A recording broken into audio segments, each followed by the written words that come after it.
Hello everyone, Hello everyone, I'm Jessica. and I'm Monica.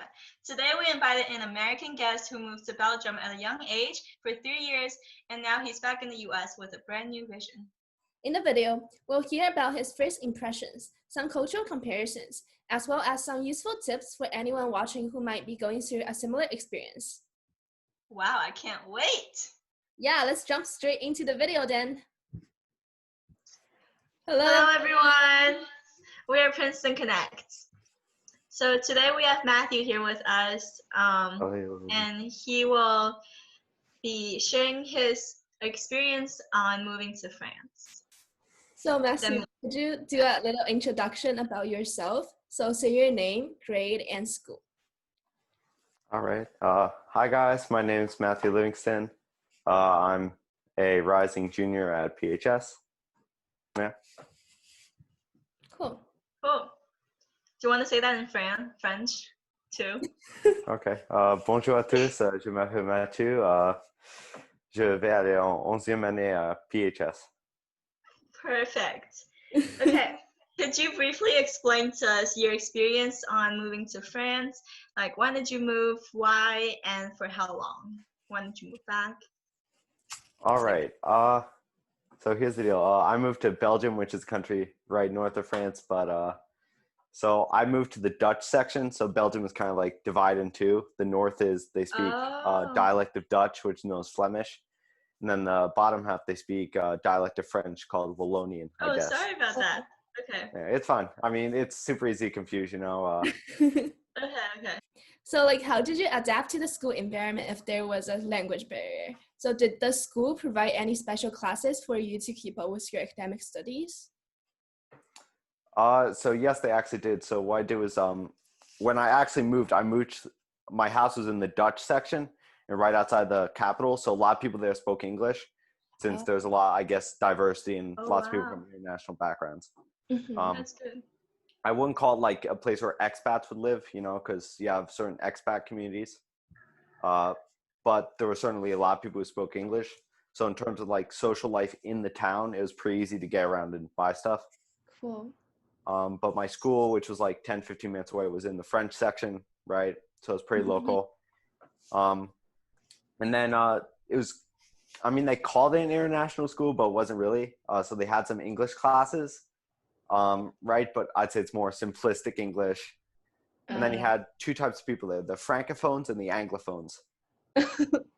So the Francophones were their native language is French, right? And they're learning English, right? So their English is meh. And then you got the Anglophones, like I guess me, who have been speaking English for basically all their lives. And for the ones who are having a bit more trouble speaking French, like they just moved there or whatever, they had special classes, like maybe a special teacher or something that I'd say you met maybe once or twice a week. Just went over, hey, here's some basic grammar that you could use in your day-to-day life. Is there anything in school that's kind of confusing? Do you need help with anything? Cool. And of course, all the teachers there were super helpful if you need to like get something re-explained or anything like that. So you didn't feel like, did you still feel like you had any difficulty how did you communicate with others? What did you find was the most effective way to learn French?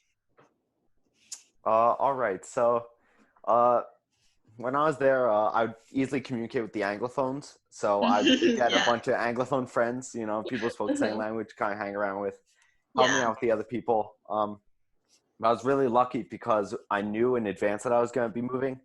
So I want to say maybe 2-3 months in advance, my parents got each person in the family like a French tutor. And that was super basic, just the conversation skills. You know, like, hi, how are you? I'm from America. Where are you from? What's your name? You know, just kind of like icebreakers in French. So that I gotta say really, really helped. Okay, that's good. So what were some major cultural differences that you noticed when you were living in Belgium? It's a very different lifestyle over there, I gotta say.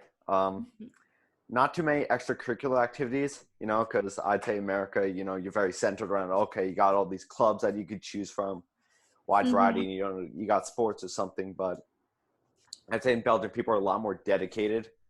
So one thing about Belgian schools, I didn't really experience this too much, but I still keep in contact with my friends over there. Mm-hmm. And they kind of talk about like there's certain paths you take in school. So for example, let's say you want to go into college, you want to be science, right? Mm-hmm. And you really like sports on the side. So in high school, you're going to specialize on that. You're going to take the science sports path. And it's kind of like, okay, you get more science than other people. You get a lot more sport classes than other people. Oh, so but it's you still very have like your math, your English, your language, whatever, but just less. Got it. That's interesting. Yeah, so more specialized. Okay. So like that's more to like, I guess prepare you for what you want to do in the future? Yeah, I'd say so. Oh, when did you, like what grade were you when you moved to Belgium? Okay. I moved at the very beginning of 4th grade, and I came back right after I got out of 6th grade, which is basically graduating elementary school. You graduate in 6th grade after taking an exam, you know, like a standardized test. Oh, wow. So that's a very young age to take like specialized classes. Yeah, I mean, they weren't too specialized in the elementary school, but right when you get into 7th grade, you choose your path and you're on. Oh, wow. Wow. Cool, So cool, really cool. different. Okay. Mm-hmm. Could you tell us a bit about like how, like, do you feel that there was a difference between how you interacted with the locals in Belgium versus like how you interact with Americans? I mean, it comes down to different lifestyles, you know. So Americans, I notice, you know, they're great at being like, I'd say superficial friends. So, you know, you'll say hi to them in the hallway and stuff, but it's really hard to get like really best friends, you know, go over to each other's house, go on vacations together, that stuff. It's a lot more difficult here, I'd say. Sure. Yeah, and then Belgium, I'd say it's the opposite, right? It's super difficult to get to know someone well. Oh. So like you might know the name or something, but they're never gonna say hi to you. They might even pretend like you don't exist, you know? It's crazy, but once you get past that initial, right? And you really get to know the person, all of a sudden they're absolute best friends. Like, oh, hey, you want to come to our summer house? You want to come do this with us? Oh, wow. Right? It's just basically immediate. So that's very cool. People. So when you moved back to America, how did you feel? Did you feel the same as it was the same as before? Was the school still the same to you?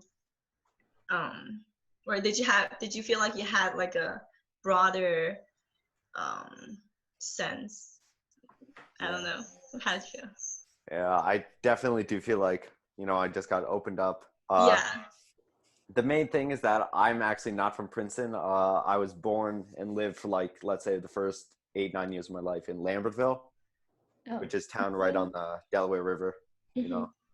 So I'm used to this general area, I'd say, you know, like the Mercer, Hunterdon County. And definitely Lambertville, I'd say, was like a more closed section. So not really diverse, you know. You didn't know too much about the outside world or any of that. You know, you just knew a lot about your location right there in Lambertville in your immediate surroundings, right? Because that's all you ever need to know. Yeah.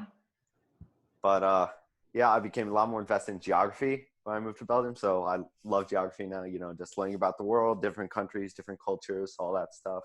Yeah, so like more new ideas and different perspectives.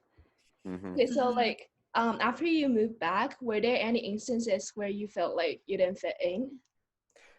I mean, I think it was great that I moved to Princeton because it's such a diverse community, you know, like if I'd moved back to Lambertville, I'd definitely feel like, no, I can't fit in. Like I don't really Really? friends.